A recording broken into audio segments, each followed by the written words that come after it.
safe and pleasant trip. You should be in good health and free from high blood pressure, heart. Hello y'all, my name is Macy. I'll be your safari guide today. Couple safety reminders before we enter the reserve. Keep your hands, arms, feet, and legs inside of the truck for the entirety of the safari. And at this time, there is absolutely no standing, seat switching, swapping your kids around from different laps, seats, rows, or holding anyone into the air. We're on our final seats together. So I really hope you like the ones you have picked out and the ones we are all currently sitting in. Take a look above your head up there. That's an animal spotting guide that's going to help you identify some of the animals we could potentially see out here today. I can't guarantee we're going to see each and every animal on that spotting guide. And as this is a picture-taking safari, I can't stop the truck for every single animal we see out here. I will be able to make a few stops when possible, so I do always highly recommend if you have any cameras, go ahead and get them out and keep them ready to go at this time. If you happen to drop your cameras or any other personal belongings outside of the truck, unfortunately I'm not able to stop out there for us to get those back. We will try and get them back to you as soon as possible, but I can almost always guarantee they won't be returned in the same condition you left them behind in. So please make sure you hold on tight to anything you'd like to keep.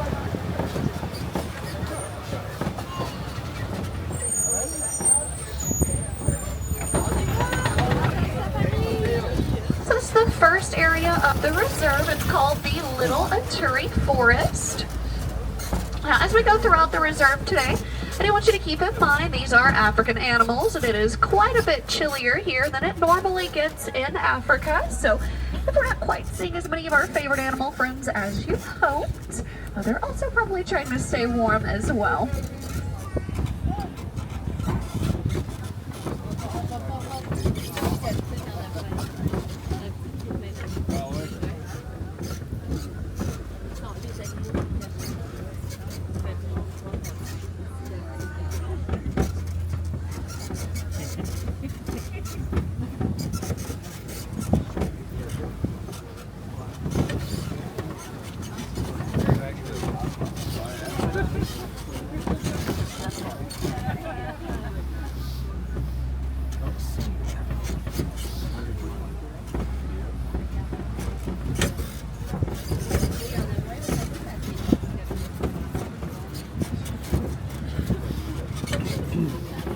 Alright, so unfortunately it doesn't look like there's any animals out in the forest today, so we're going to keep on going. Hopefully we'll find one in the next area.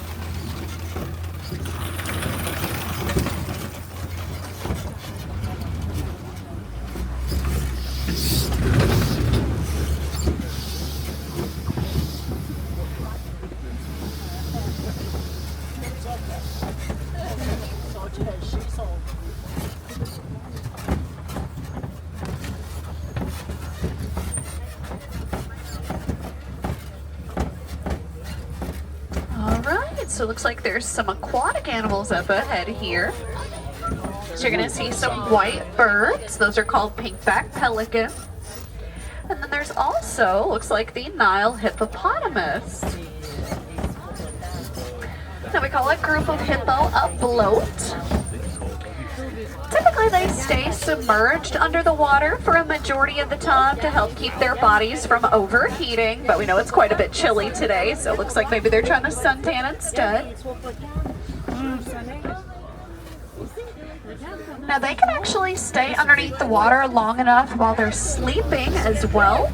All they have to do is close their nostrils, fold their ears back. That's going to allow them to stay under the water for a pretty long time throughout the day. Eventually they will float all the way up to the top, take a breath of air, and then they can float back down to the bottom without waking up at all during that entire process. I do always highly recommend, if you have the extra time in your day, check out the Gorilla Falls Trail. There's an underwater hippo pool window in that area, so sometimes you can actually see them swim right up underneath the water.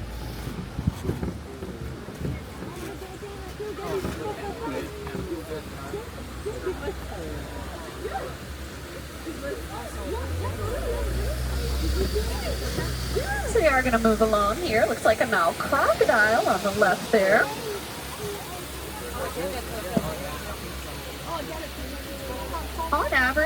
weigh about 500 pounds.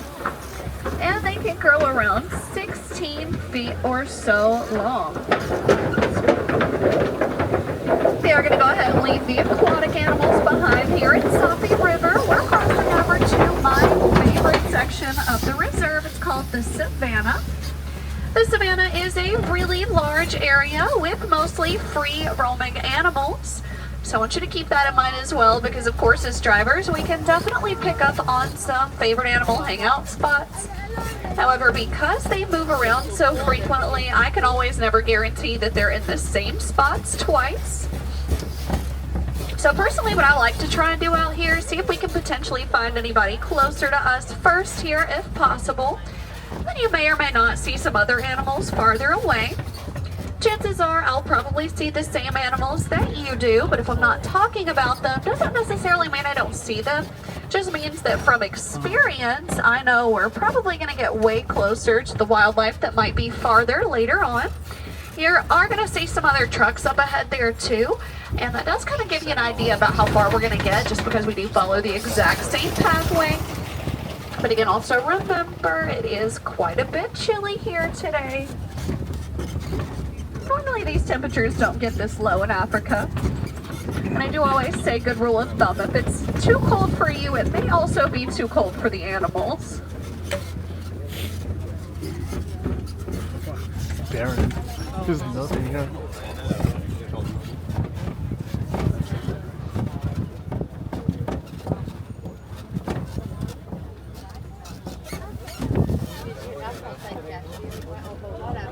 Looks like there might be a couple up ahead there, so let's see how far we can get.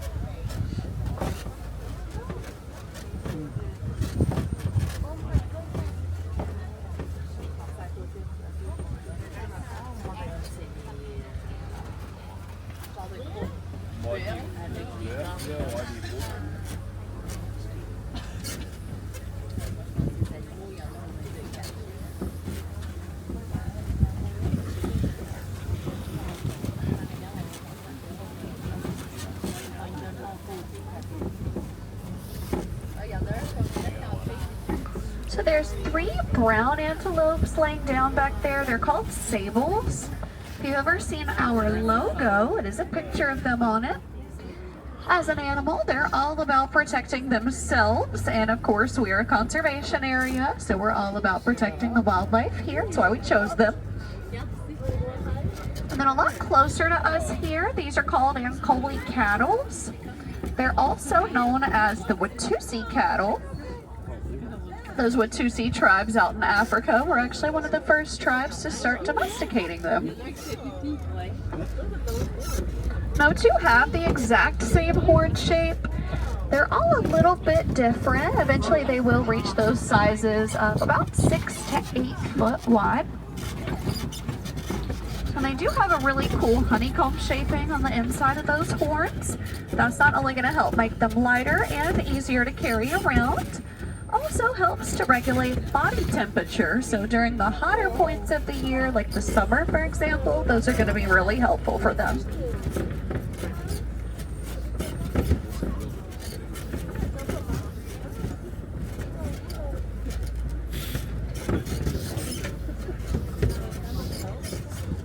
So across the savannah, there are some very teeny tiny antelopes laying down. They are s'mores color. Now they only stand at about 2 to 3 feet tall, so when they're laying down it does make them a little trickier to find too. They're called springbok. Now they get their name because they can spring upwards anywhere from around 9 to 13 feet. They are very, very fast runners as well. They're going to run at those speeds comparable to that of the cheetah. And they are the national animal of South Africa, so we always love trying to point them out when we can, because of course we're all driving around together in Africa out here. You're going to see those wildebeest too. Normally we see a decent amount of them out here. They've been known to migrate in some really large groups in the wild, typically around 1.5 million or so at a time. Wildebeest did come from that word, wild beast, in Afrikaans. They have another name as well. We can call them gnus. It's spelled G-N-U. Very similar to that sound that they make.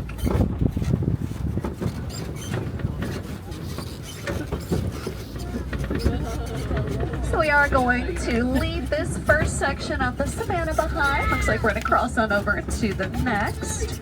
And we are going to drive through what we call a set of Baobab trees. If that word doesn't sound super familiar to you, these are also known as the upside down tree or the tree of life. Those are both nicknames they've acquired over time, but typically they're a little bit easier for most people to recognize, especially because there is one out in the middle of the park.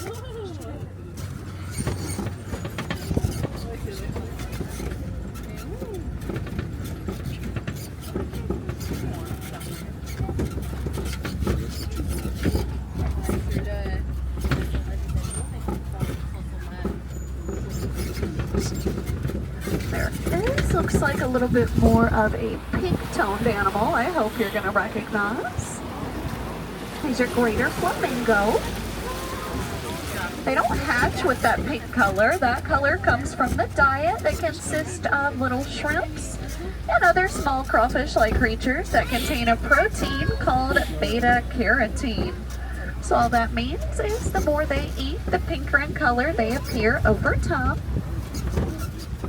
We know that process could take upwards of about 2 years after they hatch though, since they do start off pretty gray and fluffy at first. Before we run in a group though, we get to call them a flamboyant. At this time, we are headed into the last and final stop on the savannah portion of the reserve.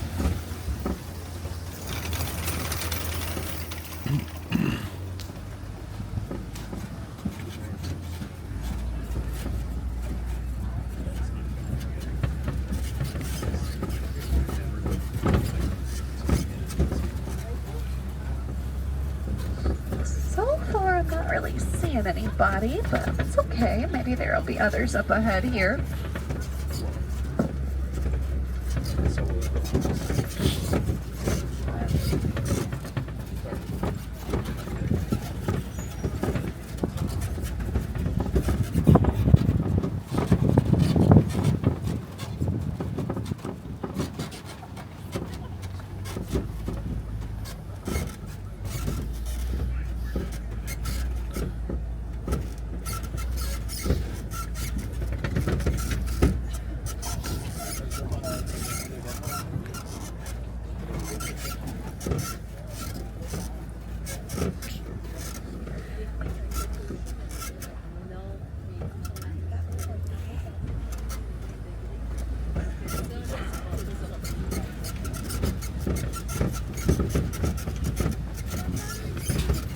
So this is called a Sopie rock here.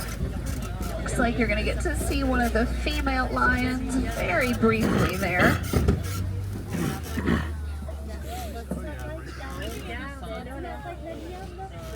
Lions actually sleep and rest for a majority of the day. It's typically about 20 hours of it or so. That's mainly because their night vision is what's best for hunting. It's about 6 times greater than a human's is. And normally those females are the ones that carry out a majority of that. And we're not saying that male lions don't participate in any hunting at all. However, if the males are back protecting their family, or what we call the pride, his mane is what's going to help him look just bigger and more challenging if any potential predators happen to come along and he's back protecting them. Now, we do have any Wilderness Explorers here today. The name of your truck is Simba 1. Simba is the Swahili word for lion, so S-I-M-B-A, just like the lions and the number 1.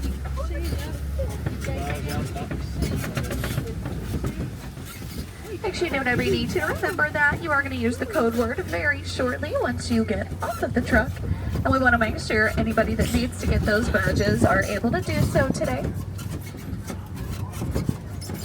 Not seeing anybody over here either, so we're going to go ahead and exit. Cross on over to the last and final stop on the entire reserve. This area is called Magadi Glen. Magadi Glen is home of the Warden's Post. The Warden and his staff live out here. They do a really great job taking care of all of the surrounding wildlife and their environments that you and I got to see together today. We are very thankful for everything they do, not only just for us, but of course, most importantly, these animals and all of their surrounding habitats.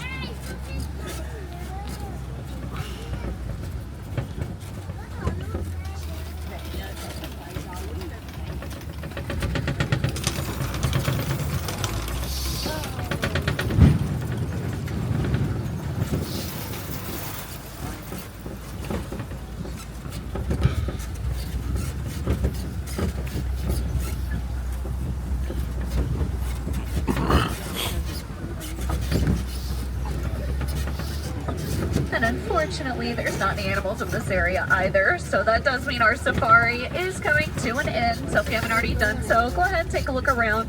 Make sure you have your personal belongings, favorite friends, favorite family members, anybody and anything you don't want left behind to go on another safari here with us at Kilimanjaro Safaris. It is quite a long trip back to Africa to retrieve any items if you do leave them behind, so please make sure you have everything with you that you brought onto the truck today. Wilderness Explorers, if you missed it the first time, again, that was Simba 1, S-A-M-B-A, that's Swahili word for lion, and the number 1. If you're looking for ways you can help out, make a difference at home, remember that reduce, reuse, and recycle. There's all kinds of ways you can do that. You can actually do soft plastic now as well, so we're super excited because that means you can recycle things like your Disney gift bags, and they will end up on reserves just like these. You could also recycle cell phones or other small electronic devices. That's because those devices contain an ore found out in the Congo, and by recycling those, you're actually going to help protect our friends, the African elephant, or even those gorillas. Now here in Harambe, we don't like goodbyes. They're too final, too formal, and overall too sad. So I'm going to leave you with Kwaherini. Kwaherini means to go well in Swahili. I hope you remember to go well, go wild, go make a difference, stay hydrated. Please remember to treat people with kindness. Again, my name was Macy from Mobile, Alabama. Thanks so much for riding with me today. Hope you enjoy the rest of your day here at Disney's Animal Kingdom or wherever your next adventure might take you.